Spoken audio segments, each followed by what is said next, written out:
Le Gabon est un État aux frontières poreuses, avec une armée infirme et sans moyens, dit Georges Paga, acteur majeur de la société civile gabonaise, qui s'est exprimé au sujet de l'attaque des navires de la société de transit maritime Satram au large de Libreville le week-end écoulé par des personnes non identifiées. Attaque qui a fait un mort et 4 otages. Notre regard est un regard d'inquiétude. Nous sommes tellement inquiets que c'est une marque d'insécurité supplémentaire, d'amplification de l'insécurité.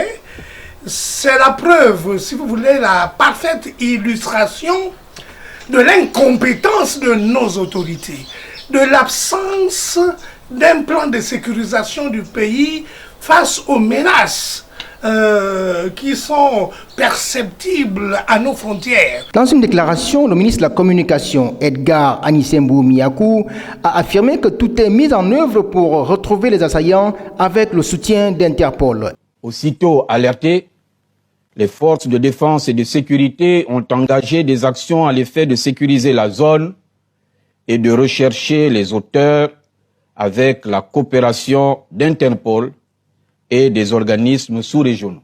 Du côté de la société civile, le doute persiste quant à l'issue de cette chasse à l'homme, convaincu que l'armée gabonaise ne dispose de logistique dans ce type d'opération. Il y a des dispositions qui auraient été prises en 2014 avec l'achat d'un matériel satellitaire auprès d'une compagnie italienne en vue, n'est-ce pas, de l'observation de toutes les activités, de tous les mouvements sur nos 800 km de côte.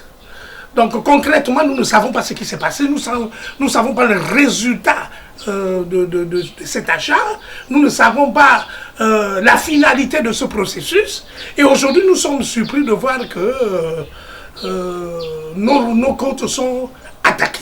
Cela démontre l'incompétence, l'impréparation de notre gouvernement, de nos forces de défense et de sécurité, qui sont dépourvues de moyens. Voisin du Congo, de la Guinée équatoriale et du Cameroun, il est considéré comme l'Eldorado de l'Afrique centrale, d'où l'afflux massif des populations en provenance des pays suscités en proie à des conflits armés. À l'exemple de la crise anglophone qui persiste au Cameroun et des ravages de Boko Haram. Il y a plus d'1 an, un enlèvement avait été signalé dans le nord du Gabon, habitant précisément. Enlèvement qui avait été attribué à la secte musulmane Boko Haram. Avec l'incursion des pirates ce week-end dans les eaux gabonaises, nul doute que les assaillants proviennent de ces régions. Aussi, la contribution, sinon l'implication de la GEOS est très attendue.